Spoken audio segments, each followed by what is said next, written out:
Okay, ಸುಪತ್ರಿಯ story ಆರಂಭ ಮಾಡೋದಕ್ಕಿಂತ ಮೊದಲು ಒಂದು ಸುದ್ದಿ ನನಗೆ ಭಾಳ ಆಶ್ಚರ್ಯ ಅನಿಸ್ತಾ ಇದೆ. ರಾಜ್ಯ ರಾಜಕೀಯದಲ್ಲಿ ಜಾತಿ ಜ್ವಾಲೆ ದಗದಗ, ಸಿದ್ದರಾಮಯ್ಯ ಸರ್ಕಾರದ ವಿರುದ್ಧ ಬಿಜೆಪಿ ಸಮರ, ಶಾಸಕರ ರಾಜೀನಾಮೆಗೆ ವೀರಶೈವ ಸಂಘಟನೆ ಆಗ್ರಹ. ವೀರಶೈವ ಸಂಘಟನೆ ಆಗ್ರಹ ಮಾಡಿದ ನಂತರ ಎರಡೂ ರಾಜಕೀಯ ಪಕ್ಷಗಳ MLA ಗಳಿಗಾಗಿರುತ್ತೆ. ಭಾಳ ಕುತೂಹಲ ಇದೆ ನನಗೆ, ಯಾವ ಬಿಜೆಪಿ ವೀರಶೈವ ಅಥವಾ ಲಿಂಗಾಯತ ವೀರಶೈವರು ರಾಜೀನಾಮೆ ಕೊಡ್ತಾರೆ, ಯಾವ ಕಾಂಗ್ರೆಸ್ನ ವೀರಶೈವ ಲಿಂಗಾಯತರು what ever it may be Lingayat ಶಾಸಕರು ರಾಜೀನಾಮೆ ಕೊಡ್ತಾರೆ. ಭಾಳ ಕ್ಯೂರಿಯಾಸಿಟಿ ಇದೆ. ಒಬ್ಬರು ಕೊಡಲ್ಲ, ನನ್ನ ಪ್ರಕಾರ ಒಬ್ಬರು ಕೊಡಲ್ಲ. ನಿಜವಾಗ್ಲೂ ಅವ್ರು ಕೊಟ್ಟರು ಅಂತಂದರೆ, ಈಗ ಕಾಂಗ್ರೆಸ್ನಲ್ಲಿ 39 ಶಾಸಕರಿದ್ದಾರೆ, ಲಿಂಗಾಯತ ಶಾಸಕರು. ಅವ್ರು 39 ಶಾಸಕರು ರಾಜೀನಾಮೆ ಕೊಟ್ಟರೆ ಸರ್ಕಾರ ಬಿದ್ದೋಗ್ಬಿಡುತ್ತೆ ಸರ್ಕಾರ ಮಾಡಿ. ನಾನು ಯಾಕೆ ಹೇಳ್ತಾ ಇದ್ದೀನಿ ಅಂತಂದರೆ, ಈ ಜಾತಿ ಗಣತಿ ಹೋರಾಟವನ್ನಿದೆಯಲ್ಲ, ಅದನ್ನು ರಾಜಕೀಯಕ್ಕಿಂತ ಒಂದು ವೇಳೆ ಅದು ಅಂಕಿಅಂಶಗಳು ತಪ್ಪಿದರೆ ಖಂಡಿತವಾಗ್ಲೂ ಹೇಳಬೇಕು. ಅದು ಅಂಕಿಅಂಶ ತಪ್ಪು ಏನು ಅಂತೇಳಿ. ತಪ್ಪು ಅಂಕಿಅಂಶಗಳನ್ನು ಕೊಡೋದಕ್ಕೆ ಸಿದ್ದರಾಮಯ್ಯನವರು ಅಥವಾ ಅಂಗೀಕಾರ ಮಾಡೋದಕ್ಕೆ ಸಿದ್ದರಾಮಯ್ಯನವರು ಕೂಡ ಯಾವುದೇ ಅಧಿಕಾರ ಇಲ್ಲ. ಆದರೆ ಕೇವಲ ಸಮುದಾಯದ ಕಣ್ಣೆರಸು ತಂತ್ರವನ್ನು ಯಾರು ಮಾಡಬೇಡಿ. ಒಕ್ಕಲಿಗರು ಮಾಡಬೇಡಿ, ಲಿಂಗಾಯತರು ಮಾಡಬೇಡಿ, ಅಹಿಂದನು ಮಾಡಬೇಡಿ, ದಲಿತರು ಮಾಡಬೇಡಿ, ಯಾರು ಮಾಡಬೇಡಿ. ಹಾಗಿದ್ರೆ ಕಾಂಗ್ರೆಸ್ನ 39 MLA ಇದ್ದಾರೆ. 39 MLA ರಾಜೀನಾಮೆ ಕೊಟ್ಟರೆ ಈಗ ಸರ್ಕಾರ ಬಿದ್ದೋಗುತ್ತೆ. ಮಾಡ್ತೀರಾ? ಶಾಮನೂರು ಶಿವಶಂಕರಪ್ಪ ಕರೆ ಕೊಡ್ತೀರಾ? ಇದು ನನಗೊಂದು ಭಾಳ ಕುತೂಹಲ ಇರುವಂಥ ಪ್ರಶ್ನೆ. ಸುಮ್ಮನೆ ಜೈಕಾರ ಧಿಕ್ಕಾರ ಅಲ್ಲ, ಬೇಡವಾ? ನೀವೇನು ಹೇಳಿದ್ರಿ ಬೆಳಿಗ್ಗೆ? ನಮ್ಮನ್ನು ಎದುರ್ಕೊಂಡು ರಾಜಭಾರ ಮಾಡೋಕ್ಕಾಗತ್ತಾ ಅಂತೇಳಿ 39 ಶಾಸಕರು ರಾಜೀನಾಮೆ ಕೊಡ್ಲಿಕ್ಕೆ ಹೇಳಿ. ನೋಡಿ, ನಿಮ್ಮ ಮಾತನ್ನು ಕೇಳ್ತಾರೆ, ಅಧಿಕಾರ ಇಂಪಾರ್ಟೆಂಟ್ ಆಗುತ್ತೆ. ನೋಡಿ ಬೇಡ, ಬನ್ನಿ ಇವತ್ತಿನ ಸೂಪರ್ 3 ಆರಂಭ ಮಾಡೋಣ. ದಾಖಲೆ ಹಿಡಿದು ವೃದ್ಧಾಳದಾಟ, ಧರಣಿ ಕೂತ 80 ವರ್ಷದ ಅಜ್ಜಿ. ನೋಡಿ, ಇದರ ಬಗ್ಗೆ ಇದ್ರ ಯಾರ ಜಾತಿ ಯಾರು ನೋಡಲ್ಲ. ಯಾವುದಾದ್ರೂ ಜಾತಿ ಇರುತ್ತಲ್ಲ ಈ ತಾಯಿಗೆ. 80 ವರ್ಷದ ಅಜ್ಜಿ ಧರಣಿ ಕೂತಿದ್ದಾರೆ. ನಾವು ಆ ಅಜ್ಜಿಯ ಧರಣಿಯ ಪರವಾಗಿ ಕೆಲಸ ಮಾಡ್ತೇವೆ. ಅದು ಬಿಟ್ಟು ನಿಮ್ಮ ಇಷ್ಟ ಬಂದಾಗೆ ನಿಮ್ಮ ಸಮುದಾಯಕ್ಕೆ ಮಗದೊಂದು ನಿಮ್ಮ ಸಮುದಾಯ ಬಿಟ್ಟರೆ ಬೇರೆ ಜಗತ್ತೇ ಇಲ್ಲ ಅಂತಿದ್ದೀರಿದಲ್ಲ, ಅದರ ಬಗ್ಗೆ ಇಲ್ಲ.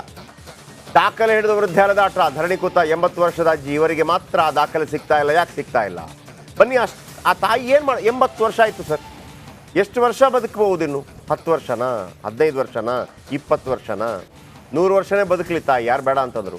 ಮನುಷ್ಯನಿಗೆ 120 ವರ್ಷ ಅಂತೆ, ಆದರೆ ಕಡಿಮೆಯಾಗಿ 100 ವರ್ಷ ಆಗಿದೆ ಅಂತೆ. ತಾಯಿ ಬದುಕಲಿ. ಆದರೆ ಉಳಿದ ಬದುಕಿನ ಟೈಮಲ್ಲಾದರೂ ಪರವಾಗಿಲ್ಲಪ್ಪ, ನಾನು ಭಾರತ ಅನ್ನುವಂಥ, ಕರ್ನಾಟಕ ಅನ್ನುವಂಥ ರಾಜ್ಯದಲ್ಲಿ ಜನಿಸಿದ್ದೆ, ಅಲ್ಲಿ ರಾಜಕಾರಣಿಗಳು ಬ್ರಿಟಿಷರನ್ನೆಲ್ಲ ಓಡಿಸಿದ್ರು, ತುಂಬ ಚೆನ್ನಾಗಿ ನಾನು ನೋಡಿಕೊಂಡ್ರು ಅಂತಾದರೂ ಅವರು ಉಳಿದ ಜೀವನವನ್ನು ಸವೆಸಲಿ. ರಾಜ್ಯದಲ್ಲಿ ಈ ಸ್ವತ್ತು ಕ್ರಾಂತಿ, ಈ ಸ್ವತ್ತು ಭಾಳ ಪ್ರಾಬ್ಲಮ್. ನಾನು ಈ ಸ್ವತ್ತು ವಿಚಾರವಾಗಿ ಇಂಥದಕ್ಕೆ ತಗೊಳ್ಳೋದಿಲ್ಲ, ಬಟ್ 80 ವರ್ಷದ ತಾಯಿ ಆಗಿರೋ ಕಾರಣಕ್ಕಾಗಿ ತಗೊಳ್ತಾ ಇದ್ದೀನಿ. ಅನೇಕ ಬಡವರು ನಮ್ಮ ಬಳಿಗೆ ಬರ್ತಾರೆ, ಬಂದುಬಿಟ್ಟು ಸರ್ ನಮಗೆ ಸ್ವಲ್ಪ ಸಹಾಯ ಮಾಡಿ ಅಂತ ಕೇಳ್ತಾರೆ. ಪಾಪ ಸಹಾಯ ಮಾಡೋಣ ಅಂತ ಅನಿಸುತ್ತೆ ನಮಗೆ. ಯಾವುದಾದ್ರೂ ನೋಡಿ ಸರ್, ಆಪ್ರೇಷನ್ಗೆ ಸ್ವಲ್ಪ ದುಡ್ಡಿಲ್ಲ, ಮತ್ತೊಂದಿಲ್ಲ, ಮಗಳು ಮತ್ತೊಂದೆಲ್ಲ ಹೇಳ್ತಾ ಇರ್ತಾರೆ. ನೋಡಮ್ಮ, ಇದಕ್ಕೆ BPL ಕಾರ್ಡ್ ಇರಬೇಕು ನಿಮ್ಮ ಹತ್ರ. BPL ಕಾರ್ಡ್ ಇದೆಯಾ, ರೇಷನ್ ಕಾರ್ಡ್ ಇದೆಯಾ ಅಂತ. ಮಾಡಿಸೇ ಇಲ್ಲ ಸರ್ ಅಂತಾರೆ. ಅಂಥವ್ರನ್ನ ನಾನು ಹತ್ರಕ್ಕೂ ಸೇರಿಸ್ಕೊಳ್ಳೋದಿಲ್ಲ. ನಿಮಗೆ ಒಂದು ರೇಷನ್ ಕಾರ್ಡ್ ನಿಮಗೆ ಮಾಡೋಕ್ಕಾಗೋದಿಲ್ಲ, ರೇಷನ್ ಕಾರ್ಡ್ ಮಾಡಲಿಕ್ಕೆ ನಿಮ್ಮ ಹತ್ರ ಶಕ್ತಿ ಇಲ್ಲ, ನೀವು ಬೊಗಳೆ ಬಿಡ್ತಾ ಇದ್ದೀರಿ ಅಂತ. ಎಂಥ ಬಡವರಾಗಲಿ, ಶ್ರೀಮಂತರಾಗಲಿ, ಮತ್ತೊಬ್ಬರಾಗಲಿ ರೇಷನ್ ಕಾರ್ಡ್ ಹೆಂಗೆ ಮಾಡಬೇಕು ಅಂತ ಗೊತ್ತಿರ್ತದೆ. ಬೇಕಿದ್ರೆ ಆ ರೇಷನ್ ಕಾರ್ಡ್ ಮಾಡದೇ ಇದ್ದವ್ರಿಗೆ ಬೇಕಿದ್ರೆ ಪಾಸ್ಪೋರ್ಟ್ ಇರುತ್ತೆ ಅವ್ರ ಹತ್ರ. ಹಾಗಾಗಿ ಅಂಥವ್ರು ಬರಲೇಬೇಡಿ ಅಂತೀನಿ ನಾನು. ಅವರ ಬಗ್ಗೆ ಕನಿಕರ ತೋರಿಸೋದು ಇಲ್ಲ. ಇಷ್ಟೆಲ್ಲ ಅವಕಾಶಗಳಿದ್ದು ಅಲ್ಲಿ ರಾಜಕಾರಣಿ ಒಬ್ಬ, ನೋಡಪ್ಪ ನಿನಗೆ ನಾನು ಓಟ್ ಹಾಕ್ತೀನಿ, ರೇಷನ್ ಕಾರ್ಡ್ ಮಾಡಿಕೊಡು ಅಂದರೂ ಕೂಡ ಮಾಡಿಕೊಡ್ತಾರೆ. ರೇಷನ್ ಕಾರ್ಡ್ ಇಲ್ಲದ ಮನೆಗಳು ಇದೆ ಅಂತಂದರೆ ಕೆಲವು ಶ್ರೀಮಂತರ ಮನೆಗಳು ಇರಲಿಕ್ಕಿಲ್ಲ. ಕೆಲವು ಶ್ರೀಮಂತರ ಮನೆಗಳಲ್ಲೂ ಇರುತ್ತೆ, BPL ಕಾರ್ಡ್ ಮಾಡ್ಕೊಂಡಿರ್ತಾರೆ, ಅಕ್ಕಿ ಮಾರ್ತಾರೆ, ಎಲ್ಲ ಗೊತ್ತಿದೆ ನಮಗೆ. ಕೆಲವು ಬಡವರ ಮನೆಗಳಲ್ಲೂ ಮಾರ್ತಾರೆ ಅಕ್ಕಿಯನ್ನು. ಯಾಕಂದರೆ ಅವ್ರಿಗೆ ಬಡವರ ಏನು ಆ ವರ್ಗ ಇದೆಯಲ್ಲ, ಏನು ನಾವು 3A 2A ಅಂತೆಲ್ಲ ಹೇಳ್ತೀವಲ್ವ, ಬೇಕಾದಷ್ಟು ಆಮದನಿ ಇರುತ್ತೆ ಅವರಿಗೆ, ಕಾರ್ಡು ಮಾಡ್ಕೊಂಡಿರ್ತಾರೆ. ಇನ್ನು ಯಾವುದಪ್ಪ ಕಿರಿಕಿರಿ ಬೇಡ ಅಂತೇಳಿ ಮಾರೋರು ನಾನು ನೋಡಿದ್ದೀನಿ. ಶ್ರೀಮಂತರ ಮಾರು ನೋಡಿದ್ರಿ, ಬಡವರು ಮಾರು ನೋಡಿದ್ರಿ. ಇರಲಿ, ಏನೇ ಮಾರಾಟ ಆಗ್ತಾಯಿದ್ರು ಕೂಡ ಮತ್ತು ಅದನ್ನು ಒಂದು ಅರ್ಥ ಮಾಡ್ಕೋಬೇಕು. ಅದು ಟೋಟಲ್ ಈ ಅನ್ನ ಭಾಗ್ಯ ನಿಧಿಯ 20% ಮಾತ್ರ. 80% ಸರಿಯಾಗಿ ಹೋಗ್ತಾ ಇರುತ್ತೆ. ಏನು ತಲೆಗೆಡಿಸ್ಕೊಬೇಡಿ ನೀವು ಅದರ ಬಗ್ಗೆ. ನನ್ನ ಬಳಿಗೆ ಬಂದವರನ್ನು ನಾನು ಹೇಳೋದಷ್ಟೇ, ಇಲ್ಲ ಸರ್ ಅದು ಮಾಡಿಲ್ಲ. ಅಲ್ಲಮ್ಮ ತಾಯಿ, ನೀವು ರೇಷನ್ ಕಾರ್ಡ್ ಇದ್ದರೆ, BPL ಕಾರ್ಡ್ ಇದ್ದರೆ ನಿಮಗೆ ಕರೆಂಟ್ ಫ್ರೀ ಸಿಗುತ್ತೆ, ಆಮೇಲೆ ನಿಮಗೆ ಒಂದು 2,000 ರೂಪಾಯಿ ಬರುತ್ತೆ, ಹಿಂಗೆ ಹೇಳಿದರೆ, ಇಲ್ಲ ಸರ್ ಯಾರು ಮಾಡ್ಕೊಡೋರಿಲ್ಲ, ಎಲ್ಲವೂ ಸರಿ ಇರ್ತಾರೆ ಸರ್. ಇಂಥವ್ರನ್ನ ನಾನು ಪಕ್ಕಕ್ಕೆ, ಬಡವರಾಗಲಿ ಮತ್ತೊಬ್ಬರಾಗಲಿ ಪಕ್ಕಕ್ಕೆ ಸೇರಿಸ್ಕೊಳ್ಳೋದಿಲ್ಲ, ಹಾಗೆ ಬೈದು ಕಳಿಸಿರ್ತೀವಿ. ತಪ್ಪು ಅಂದ್ಕೋಬೇಡಿ. ಯಾಕಂದರೆ ಅಷ್ಟು ನೀವು ಬೇಸಿಕ್ ಮಾಡ್ಕೊಂಡಿಲ್ಲ ಅಂತಂದರೆ ಎಲ್ಲವನ್ನು ಕೂಡ ನೀವು ಬಡವರು, ನಿಮ್ಮ ಕಷ್ಟ ಸ್ಪೂನ್ ಫೀಡಿಂಗ್ ಮಾಡೋಕ್ಕಾಗಲ್ಲ. ಬಟ್ ಇಲ್ಲಿ ಅಜ್ಜಿ ವಿಚಾರ ಅಷ್ಟೇ. ಈ ಸ್ವತ್ತು ನಾವು ಮಾಡಲ್ಲ, ಆದರೆ ಒಂದು ಅಜ್ಜಿ ಮನೆಗೆ ಈ ಸ್ವತ್ತು ತಲುಪಿಸೋ ಕೆಲಸ ಆಗ್ತಾ ಇದೆ. ಆದರೆ ಈ ತಾಯಿ ನನಗೆ ಈ ಸ್ವತ್ತು ಮಾಡಿಸಿಕೊಡಿ ಅಂತ ಅಂಗಲಾಸ್ತಾ ಇದ್ದಾರೆ. ಅಷ್ಟೇ ಅಲ್ಲದೆ ಧರಣಿಗೂ ಕೂತು ಬಿಟ್ಟಿದ್ದಾರೆ.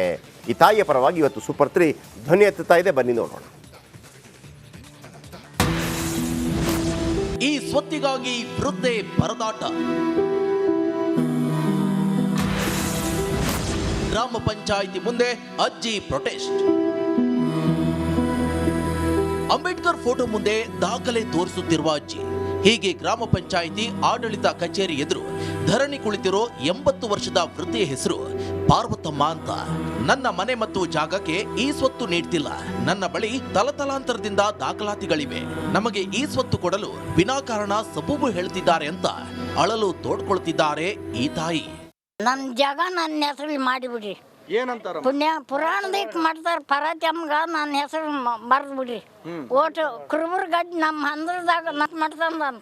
ಈ ದೃಶ್ಯ ಕಂಡು ಬಂದಿದ್ದು ವಿಜಯನಗರ ಜಿಲ್ಲೆಯ ಹೂವಿನಹಡಗಲಿ ತಾಲೂಕಿನ ಹಿರೇಹಡಗಲಿಯಲ್ಲಿ ಈ ಸ್ವತ್ತು ಮಾಡಿಕೊಳ್ಳಲು ವೃದ್ಧೆ ಪಾರ್ವತಮ್ಮ ಪರದಾಡ್ತಿದ್ದಾರೆ. ಇದರಿಂದ ನೊಂದು ಏಕಾಂಗಿಯಾಗಿ ಧರಣಿ ಕೂತಿದ್ದಾರೆ. ನಮ್ಮ ಅಕ್ಕಪಕ್ಕದವರಿಗೆ ಕೇಳಿದ ಹಾಗೆ ಈ ಸ್ವತ್ತು ಮಾಡಿಕೊಡ್ತಿದ್ದಾರೆ, ಆದ್ರೆ ನಮಗೆ ಮಾತ್ರ ಈ ಸ್ವತ್ತು ನೀಡ್ತಿಲ್ಲ. ಹಿರೇಹಡಗಲಿಯ 2ನೇ ವಾರ್ಡ್ನ ಸಂತೆ ಬಜಾರ್ ಬಳಿಯ ಡೋರ್ ನಂಬರ್ 82/B ನಮ್ಮ ಜಾಗವಾಗಿದೆ. ಈ ಜಾಗಕ್ಕೆ ಈ ಸ್ವತ್ತು ನೀಡುತ್ತಿಲ್ಲ ಅಂತಿದ್ದಾರೆ. ಕೆಲವರು ಲೋಕಾಯುಕ್ತದಲ್ಲಿ ಕೇಸ್ ಇದೆ ಅಂತಿದ್ದಾರೆ. ಆದ್ರೆ ಅಜ್ಜಿ ಬಳಿ ಎಲ್ಲ ದಾಖಲಾತಿಗಳಿವೆ. ಹೀಗಾಗಿ ಗ್ರಾಮ ಪಂಚಾಯಿತಿ ಎದುರು ಧರಣಿ ಕುಳಿತಿದ್ದಾರೆ. ನನಗೆ 55 ವರ್ಷ, ನಮ್ಮ ತಾಯಿಗೆ 80 ವರ್ಷ. ಈಗ ಕನಿಷ್ಠ ಪಕ್ಷ ಎಲ್ಲ ದಾಖಲೆಗಳು ನಮ್ಮ ಅಜ್ಜರು ನಮ್ಮ ಅಮ್ಮರ ಕಾಲದಿಂದಲೇ ದಾಖಲಾತಿಗಳದಾವೆ, ಪುರಾವೆಗಳವು. 1947 ಆ ಕಡೆಯಿಂದ ಪುರಾವೆಗಳದಾವೆ. ಆದರೂ ನಮಗೆ ನಮ್ಮ ಹೆಸರು ನಮ್ಗೆ ಈ ಸುತ್ತು ಮಾಡಿಕೊಡ್ಬಾರ್ದು. ಇದ್ರ ಹಿನ್ನೆಲೆ ಯಾಕೆ ಈಗ ಏನಾರ ಕಾರಣ ಹುಡುಕ್ತಾರೆ. ಎಲ್ಲ ಆಫೀಸ್ಲಿಂದ ಎಲ್ಲ ಡಾಕ್ಯುಮೆಂಟ್ಸ್ ತಂದು ಕೊಟ್ಟಿದ್ದೀವಿ ನಾವು. ಹಾಂ, ಈ ಸ್ವತ್ತು ಕ್ರಾಂತಿ ಅಂತ ಹೇಳ್ತಿರೋ ರಾಜ್ಯ ಸರ್ಕಾರ ಇಂತಹ ಅಜ್ಜಿಯ ದಾಖಲಾತಿ, ಅವರ ವಯಸ್ಸನ್ನ ಪರಿಗಣಿಸಿ ಈ ಸ್ವತ್ತು ಮಾಡಿಸಿಕೊಡಬೇಕಿದೆ. ನೀವು ಕೊಡದಿದ್ರೆ ಸೂಪರ್ 3 ಮಾತ್ರ ಬಿಡಲ್ಲ. K Suresh Chauhan, Republic Kannada, Vijayanagar. Okay, ಇಬ್ಬರು ಕೂಡ ಅಲ್ಲಿ ಧರಣಿ ಕೂತಿದ್ದಾರೆ. ಬನ್ನಿ, ಇದಕ್ಕೆ ಸಂಬಂಧಪಟ್ಟ ಅಧಿಕಾರಿಗಳನ್ನು ಈಗಲೇ ನಾನು ಗಮನಕ್ಕೆ ತರ್ತೀನಿ. ನಿಮ್ಮೆಲ್ಲರೂ ಶಂಭುಲಿಂಗೇಗೌಡರು PDO, ಇವರು ಇದರ ಬಗ್ಗೆ ಗಮನ ಹರಿಸಬೇಕು. ಉಮೇಶ್ ತಾಲೂಕು ಪಂಚಾಯತ್ TO, ಇವರು ಕೂಡ ಇದರ ಬಗ್ಗೆ ಗಮನ ಹರಿಸಬೇಕು. ಆಮೇಲೆ ಏನಿದು ನೋಂಗ್ಜಾಯ್ ಅಕ್ರಮ್ ಶಾ TO ನೋಂಗ್ಜಾಯ್, ಬಹುಶಃ ಈಶಾನ್ಯ ಭಾಗದ IAS ಆಫೀಸರ್ ಇರ್ಬೋದು. ಇನ್ನು ಕೃಷ್ಣನಾಯಕ್ ಹೂವಿನಹಡಗಲಿ ಶಾಸಕರು. ಕೃಷ್ಣನಾಯಕರು ಫಸ್ಟ್ ಟೈಮ್ ನೋಡ್ತಿರೋದು ನಾನು. ತುಕಾರಾಮ್ ಬಳ್ಳಾರಿ ಸಂಸದರು. ಆಮೇಲೆ ಜಮೀರ್ ಅಹಮದ್ ಖಾನ್ ಉಸ್ತುವಾರಿ ಸಚಿವರು.